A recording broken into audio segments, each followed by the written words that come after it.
So I told you guys about the American Rescue Plan Act, the PACT Act, the Paycheck Protection Program, the Economic Injury Disaster Loans Program, and I've told you about how the Biden Harris administration benefited those things and how much money they gave to them and how much money they gave to the citizens and talking about the extension of the child tax credit, the student debt reduction. So I've given you many of that. And here's one that I didn't give you that I should have given you before Election Day. Now, this wasn't passed, unfortunately. It didn't go through the Senate. It did pass the House. The PRO Act is protecting the right to organize. This act was passed by the U.S. House of Representatives, but pending in the Senate is one of the most comprehensive labor reform proposals in decades. It aims to strengthen workers' rights to organize, join unions, and bargain collectively. Here are the key points and benefits of this act. Now, there's six key points and then there's six benefits. The key points: one, right to organize and join unions. The PRO Act protects workers' rights to form, join, and assist labor organizations and engage in collective bargaining without interference from employers.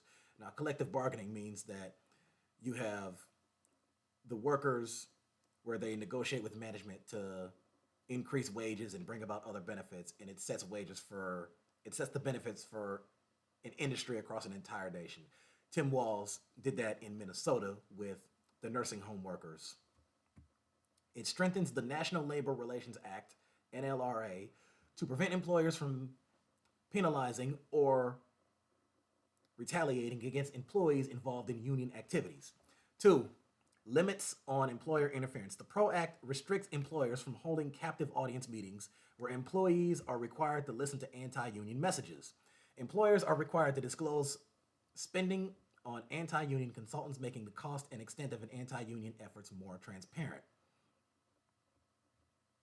Three, it allows union elections to be conducted more fairly by requiring secret ballots, limiting delays, and prohibiting employers from influencing or interfering in election procedures. It also prevents employers from misclassifying employees as independent contractors to avoid providing benefits or the right to unionize.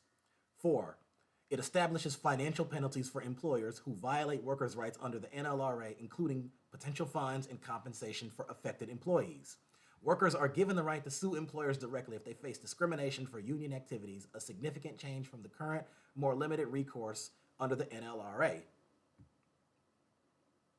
Five, it redefines the criteria for independent contractors using the ABC test, which broadens the definition of an employee and grants more workers access to labor protections and the right to unionize.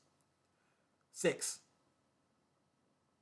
it explicitly protects the right to strike for improved working conditions and allows unions to organize secondary boycotts as a means of exerting pressure. Secondary boycotts, meaning boycotts targeting companies that do business with a particular employer.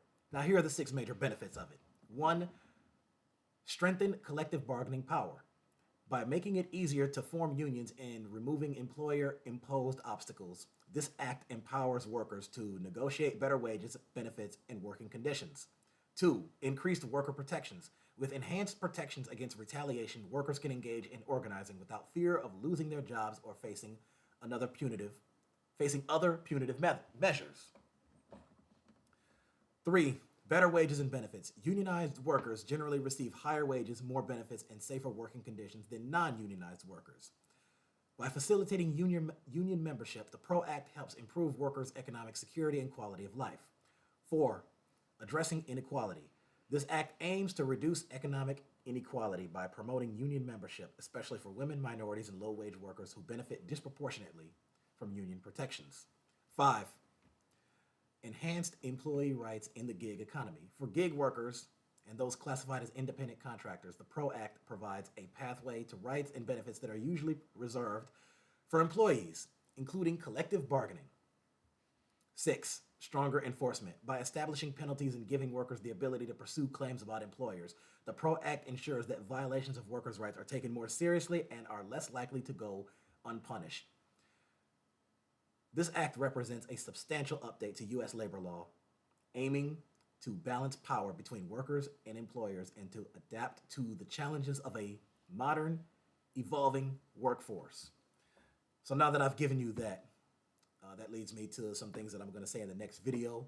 So to those of you that were curious about what that was, there it is. And sadly, we don't have that. Now, will we get that soon? I can promise you we're not getting that in the next couple years, at least not until 2028, considering who's in the government now. Not just the presidency, but the Senate and Congress. So there's that.